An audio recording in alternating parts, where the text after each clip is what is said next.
স্বাগত সন্ধ্যার মাছরাঙা সংবাদে আপনাদের সঙ্গে আছি কাজী রওশনারা সাকি। শুরুতেই গার্ডিয়ান লাইফ ইন্স্যুরেন্স সংবাদ শিরোনাম। জুলাই গণ অভ্যুত্থানের প্রথম বর্ষপূর্তিতে জুলাই ঘোষণাপত্র দিয়েছেন প্রধান উপদেষ্টা ডক্টর মোহাম্মদ ইউনূস। ২৮টি দফার এ ঘোষণাপত্রে নির্বাচন পরবর্তী সংসদে সাংবিধানিক সংস্কার এবং এই ঘোষণাপত্র সংবিধানের তফসিলে যুক্ত করার কথা বলা হয়েছে। ছাত্র গণ অভ্যুত্থানের রাষ্ট্রীয় স্বীকৃতি এবং আন্দোলনের শহীদদের জাতীয় বীর হিসেবে ঘোষণা করা হয়েছে এতে। এদিকে জুলাই গণ অভ্যুত্থান দিবস পালিত হয়েছে রাজধানী সহ সারা দেশে। রাজধানীর শাহবাগে জুলাই স্মৃতিস্তম্ভে ফুল দিয়ে শ্রদ্ধা জানানো হয়। মানিক মিয়া এভিনিউয়ে ছিল মূল আয়োজন। এতে আহত ও নিহতদের পরিবারের সদস্যদের সাথে যোগ দেন হাজারো মানুষ। ঢাকার বাইরে বিভিন্ন এলাকায় ছিল নানা কর্মসূচি।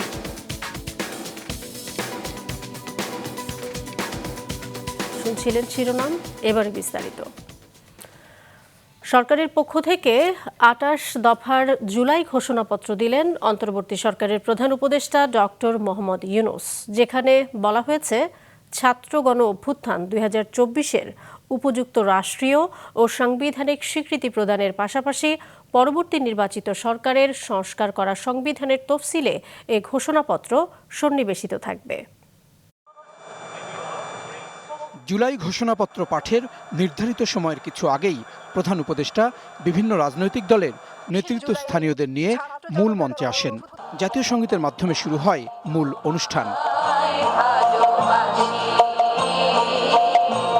প্রধান উপদেষ্টা ঘোষণাপত্রে উল্লেখ করেন, দীর্ঘ ২৩ বছর পাকিস্তানের স্বৈরশাসকদের বঞ্চনা ও শোষণের বিরুদ্ধে কিভাবে রুখে দাঁড়িয়েছিল বাংলার মানুষ। স্বাধীন বাংলাদেশ প্রতিষ্ঠা পেলেও ১৯৭২-এর সংবিধান প্রণয়ন পদ্ধতি এবং এর কাঠামোগত দুর্বলতা ও অপপ্রয়োগের ফলে আওয়ামী লীগ সরকার মুক্তিযুদ্ধের আকাঙ্ক্ষা বাস্তবায়নে ব্যর্থ হয়েছিল। পরবর্তীতে নানা চড়াই উতরাই পেরিয়ে ১৯৯১ সালে পুনরায় সংসদীয় শাসন ব্যবস্থা প্রবর্তন হলেও পরে দেশি বিদেশি চক্রান্তে ১/১১-এর মাধ্যমে বাংলাদেশে শেখ হাসিনার একচ্ছত্র ক্ষমতা ও আধিপত্যবাদের পথ সুগম হয় এবং ২৮টি দফায় সন্নিবেশিত পুরো ঘোষণাপত্রে উঠে এসেছে বিগত আওয়ামী লীগ সরকারের দুঃশাসন, গুম, খুন ও একদলীয় শাসন ব্যবস্থার নানান দিক। এক পর্যায়ে সারা দেশের মানুষ কিভাবে আওয়ামী সরকারের পতন ঘটিয়েছে সে বিষয়টিও স্থান পেয়েছে ঘোষণাপত্রে। আন্দোলনে শহীদদের ঘোষণা করা হয় জাতীয় বীর হিসেবে। বাংলাদেশের জনগণ জুলাই জনগণের সকল শহীদদের জাতীয় বীর হিসেবে ঘোষণা করে শহীদদের পরিবার, আহত যোদ্ধা এবং আন্দোলনকারী ছাত্র জনতাকে প্রয়োজনীয় সকল আইনি সুরক্ষা দেওয়ার অভিপ্রায় ব্যক্ত করেছে। ঘোষণায় স্থান পেয়েছে যুক্তিসঙ্গত সময়ে সুষ্ঠু নির্বাচনের পর প্রয়োজনীয় সাংবিধানিক সংস্কারের বিষয়টিও। বাংলাদেশের জনগণ যুক্তিসঙ্গত সময়ে আয়োজিতব্য অবাধ ও সুষ্ঠু ও নিরপেক্ষ একটি নির্বাচনের মাধ্যমে গঠিত জাতীয় সংসদে প্রতিশ্রুত প্রয়োজনীয় সাংবিধানিক সংস্কারের মাধ্যমে দেশের মানুষের প্রত্যাশা, বিশেষত তরুণ প্রজন্মের আকাঙ্ক্ষা অনুযায়ী আইনের শাসন ও মানবাধিকার, দুর্নীতি, শোষণমুক্ত, বৈষম্যহীন ও মূল্যবোধ সম্পন্ন সমাজ এবং গণতান্ত্রিক রাষ্ট্র ব্যবস্থা প্রতিষ্ঠার অভিপ্রায় ব্যক্ত করেছে। রাষ্ট্রীয়ভাবে স্বীকৃতি দেওয়ার কথা বলা হয়েছে ছাত্র গণ অভ্যুত্থান ২০২৪-কে।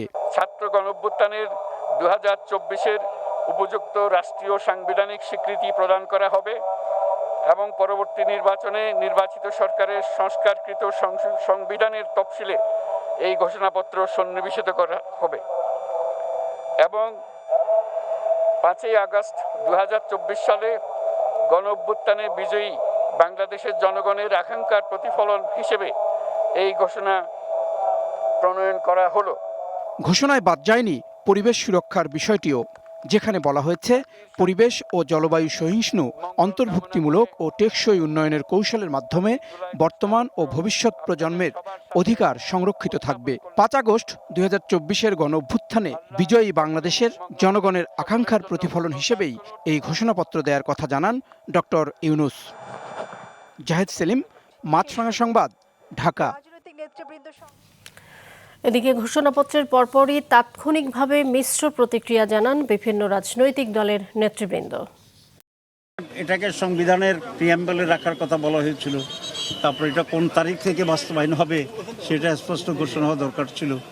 এবং যারা জুলাই আন্দোলনে যারা জীবন দিয়েছে, রক্ত দিয়েছে, তাদের জন্য রাষ্ট্রের পক্ষ থেকে সুস্পষ্ট একটা নীতিমালা দেওয়া, যেমন মুক্তিযোদ্ধা ভাতা পাচ্ছে ইত্যাদি। তো এই কোনোটাই তো এই ঘোষণাপত্রে নেই, এটা একটা রচনার মতো হয়েছে।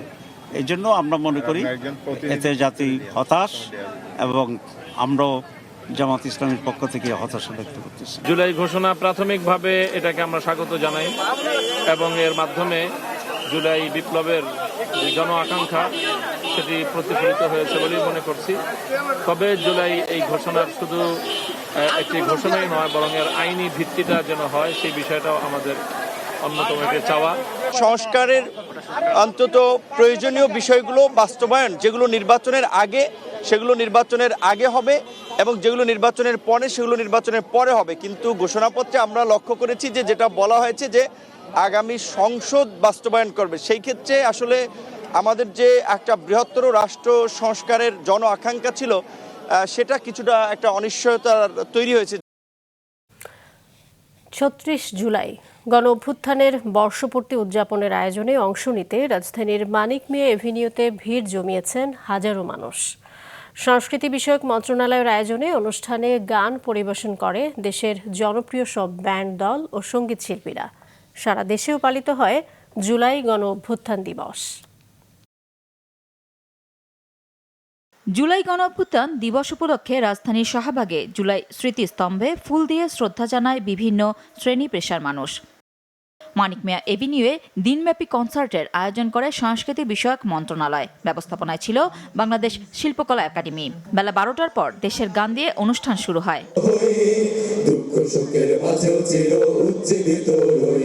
দেশের বিভিন্ন প্রান্ত থেকে আসা দর্শকদের কলরবে মুখরিত হয়ে ওঠে পুরো মানিক মিয়া এভিনিউ প্রাঙ্গণ। সামনের দিনগুলো যেন এই জুলাই এবং আন্দোলন আর যেন ফিরে না আসে, ঘোষণাপত্রতে যেন কোনো বৈষম্য না হয়। 19 জুলাইতে আমি গুলি খেয়ে আহত হই, পরে যখন শুনলাম যে শেখ হাসিনা সরকার পলাইছে, ওইটা শুনিয়ে আর কি ঘরে আর ওই অসুস্থতা নিয়ে আর কি থাকতে পারিনি। আমার আব্বু এখানে অসুস্থ, জুলাই যোদ্ধা, সেই জন্য আব্বুকে নিয়ে এসেছি, আব্বু অসুস্থ।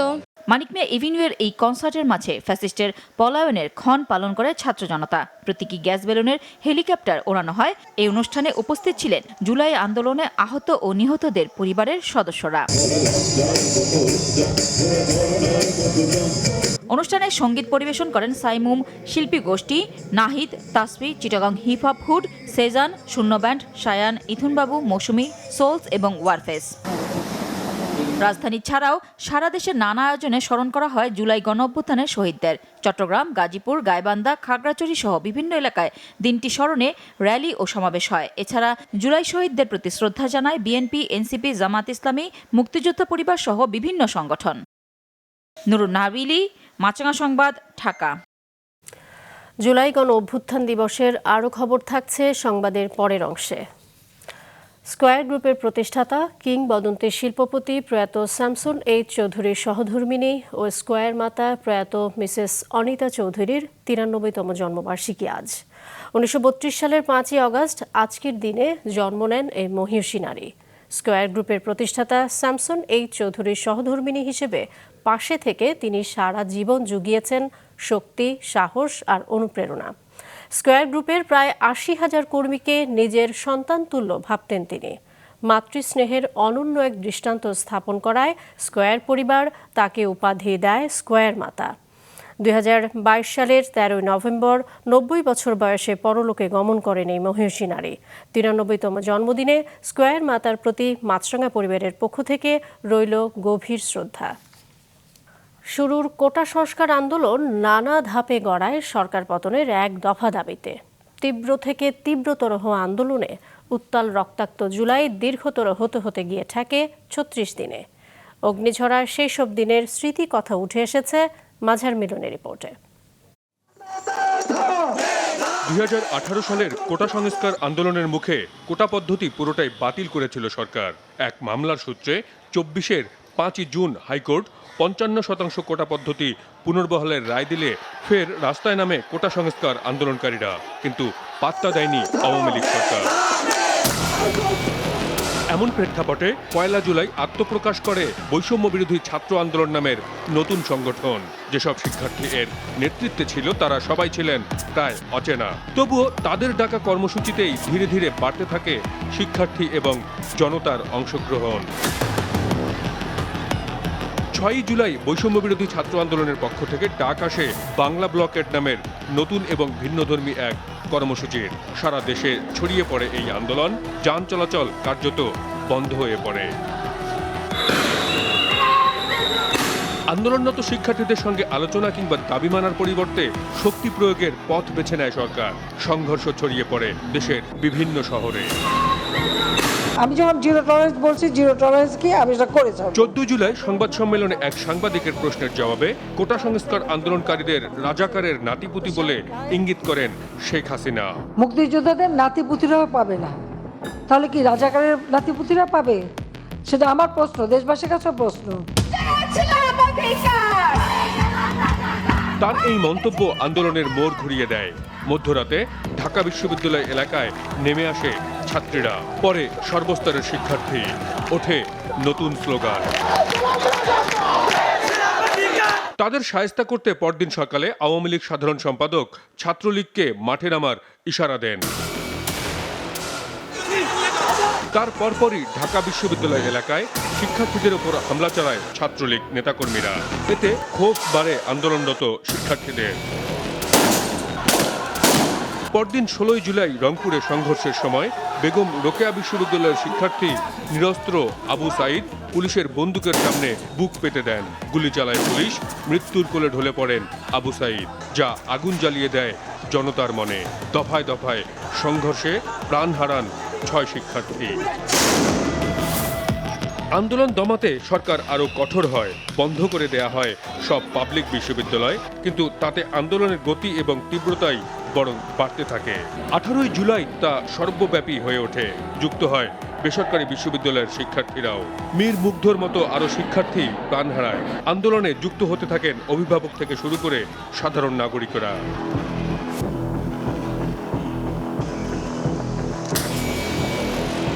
আন্দোলন দমাতে জারি হয় কারফিউ, করা হয় সেনা মোতায়েন, কিন্তু কারফিউ ভেঙে মাঠে নামেন বিক্ষোভকারীরা, প্রাণ দেন অকাতরে। এই পর্যায়ে সুপ্রিম কোর্টের আপিল বিভাগে কোটা বাতিলের রায় হয়, কিন্তু ততক্ষণে অনেক দেরি হয়ে গেছে। কোটার আন্দোলন তখন রূপ নিয়েছে সরকারের দুঃশাসনের বিচারের দাবিতে। আন্দোলনকারী শিক্ষার্থীদের প্রতি সংহতি জানিয়ে রাস্তায় নামেন শিক্ষক, অভিভাবক, সংস্কৃতি কর্মীরা। 3রা আগস্ট শহীদ মিনারে লাখো মানুষের জমায়েতে সরকার পতনের এক দফা ঘোষণা দেন নাহিদ ইসলাম।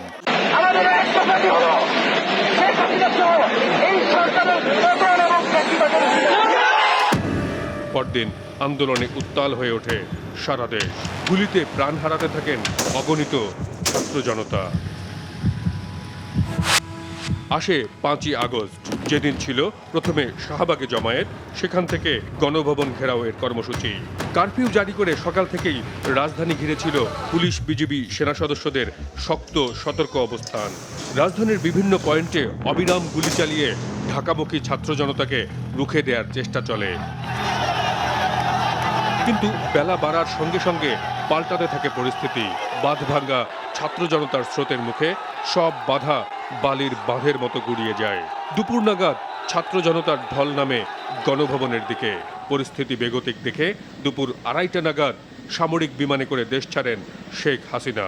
গণ অভ্যুত্থানের চূড়ান্ত বিজয় নিশ্চিত হয়। মাজহার মিলন, মাছরাঙ্গা সংবাদ, ঢাকা।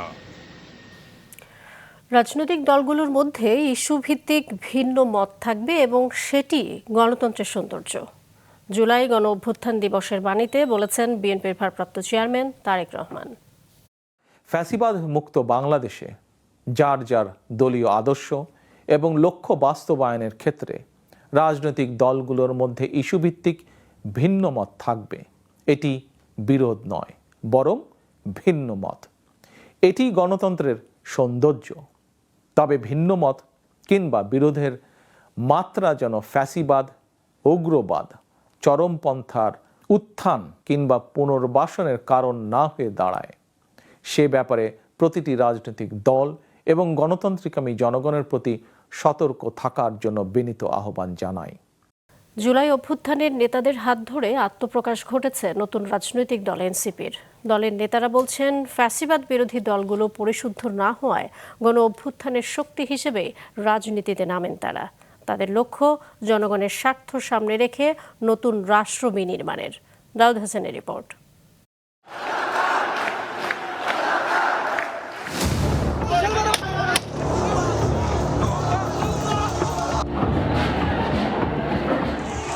জুলাই গণ অভ্যুত্থান, পাল্টে দেয়া সব হিসাব নিকাশ আর নতুন রাজনৈতিক বন্দোবস্তের নাম। আন্দোলনের নেতৃত্ব দেওয়া একদল শিক্ষার্থীর ডাকে রাজপথে নেমে আসে সাধারণ মানুষ। অসীম সাহসে বুলেটের সামনে বুক চেতিয়ে দেয় মুক্তিকামী মানুষ। ছাত্র জনতা ৩৬ দিনের সেই আন্দোলনের মুখে পতন হয় আওয়ামী সরকারের। সরকার পতনের ৬ মাসের মাথায় জুলাই অভ্যুত্থানের সামনের সারির নেতাদের নিয়ে আত্মপ্রকাশ করে নতুন রাজনৈতিক দল জাতীয় নাগরিক পার্টি। আমরা মনে করি যে জুলাই গণ অভ্যুত্থানের আকাঙ্ক্ষার জায়গাটা ছিল রাষ্ট্র কাঠামোর পরিবর্তন, যেটাকে আমরা বলেছি নতুন বন্দোবস্ত, যে এটি কেবল ক্ষমতার পরিবর্তন না, দলের পরিবর্তন না, ব্যক্তির পরিবর্তন না। তো সেইটা যাতে নিশ্চিত করা সম্ভব হয় আসলে, সে কারণে আমাদের দলের উত্থান। আমরা কাজ করতেছিলাম, অনেকেই বললো যে আমাদের গণতান্ত্রিক প্রক্রিয়ায় যাওয়া প্রয়োজন। তো গণতান্ত্রিক প্রক্রিয়ার বড় একটা জায়গা হলো পার্লামেন্ট। পার্লামেন্টে যেতে হলে আপনার রাজনৈতিক দল প্রয়োজন। বাংলাদেশের বাস্তবতায় গত প্রায় 4 দশকে আওয়ামী লীগ, বিএনপির মতো সারা দেশ বিস্তৃত বড় কোনো রাজনৈতিক দল তৈরি হয়নি। এমন অবস্থায় রাজনীতির মাঠে নাহিদরা নিজেদেরকে নিয়ে কতটা আশাবাদী? নতুন দল হিসেবে আমাদের তো অবশ্যই সময় লাগবে নিজেদেরকে সংগঠিত করার, তৃণমূলে যাওয়ার। সেটা তো অবশ্যই আমাদের জন্য চ্যালেঞ্জিং, শুধু নির্বাচন না, এই পরিস্থিতিতেও রাজনৈতিক দল গঠন করা আসলে কষ্টকর, চ্যালেঞ্জিং, এবং সেই চ্যালেঞ্জ নিতে আমরা প্রস্তুত, আমরা সেটার জন্য কাজ করতেছি। যদি আমরা নির্বাচনের আগে বাংলাদেশের প্রত্যেকটা ঘরে ঘরে যেতে পারি, আমাদের যারা কেন্দ্রীয় নেতৃবৃন্দ আছে নিজের জেলায়, নিজের বিভাগে, আমরা মনে করি আমরা 300 আসনে আমাদের প্রার্থী দিতে পারবো। সবকিছু ছাপিয়ে আগামী নির্বাচনের রাজনীতিকেই লক্ষ্য হিসেবে নিয়েছেন দলটির নেতারা। নির্বাচন কেন্দ্রিক জেতার যে ন্যারেটিভ, আমরা এটা পরিবর্তন করে দিতে পারবো, সেই লক্ষ্য নিয়ে আমরা কাজ করছি এবং আমরা বিশ্বাস করি যে এই নির্বাচনে এনসিপি একটা শক্তিশালী দল হিসেবে ফাইট দিবে এবং জনগণের প্রতিনিধিত্ব এই সংসদে করবে। অভ্যুত্থানের চেতনাকে ধারণ করে মানুষের সমর্থন নিয়ে নতুন রাষ্ট্র বিনির্মাণের স্বপ্ন দেখছেন জাতীয় নাগরিক পার্টির নেতারা। দাউদ হাসান, মাছরাঙা সংবাদ, ঢাকা। আজ কক্সবাজারে যান জাতীয় নাগরিক পার্টি এনসিপির 5 কেন্দ্রীয় নেতা হাসনাত আব্দুল্লাহ, সার্জিস আলম, নাসির উদ্দিন পাটোয়ারি, তসনিম জারা এবং খালেদ সাইফুল্লাহ। সেখানে একটি হোটেলে তাদের সাথে যুক্তরাষ্ট্রের সাবেক রাষ্ট্রদূত পিটার হাসের সাথে তাদের বৈঠকের গুঞ্জন শোনা যায়। তবে বিষয়টি গুজব বলে উল্লেখ করে দলের মুখ্য সমন্বয়ক নাসির উদ্দিন পাটোয়ারি জানান, তারা সেখানে ঘুরতে গিয়েছেন। বৈঠকের গুঞ্জন ছড়িয়ে পড়লে এনসিপি নেতাদের হোটেলের সামনে বিক্ষোভ করেন স্থানীয় বিএনপির নেতাকর্মীরা।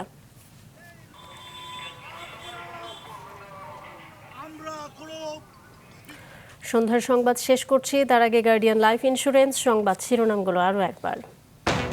গণ অভ্যুত্থানের প্রথম বর্ষপূর্তিতে জুলাই ঘোষণাপত্র দিলেন প্রধান উপদেষ্টা। আন্দোলনের শহীদদের জাতীয় বীর ঘোষণা, পরবর্তী সংসদে সাংবিধানিক সংস্কার। সারা দেশে জুলাই গণ অভ্যুত্থান দিবস পালিত, শাহবাগে জুলাই স্মৃতিস্তম্ভে শ্রদ্ধা, মানিক মিয়ায় মূল আয়োজনে হাজারো মানুষের ভিড়। এই ছিল সন্ধ্যার সংবাদে। ফেসবুকে আপডেট পেতে ভিজিট করুন মাছরাঙা টেলিভিশনের পেজে, ইউটিউব চ্যানেলেও দেখতে পারেন আমাদের সংবাদ, প্রতিবেদন এবং অনুষ্ঠান। দর্শক, করোনার সংক্রমণ ফের শুরু হয়েছে এবং তা বাড়ছে। তা থেকে সুরক্ষিত থাকতে ব্যবহার করুন ফেস মাস্ক। এতক্ষণ সঙ্গে থাকার জন্য সবাইকে ধন্যবাদ জানিয়ে আমি কাজী রওশন আরা সাকি শেষ করছি সন্ধ্যার মাছরাঙা সংবাদ। এই দিন এইভাবে।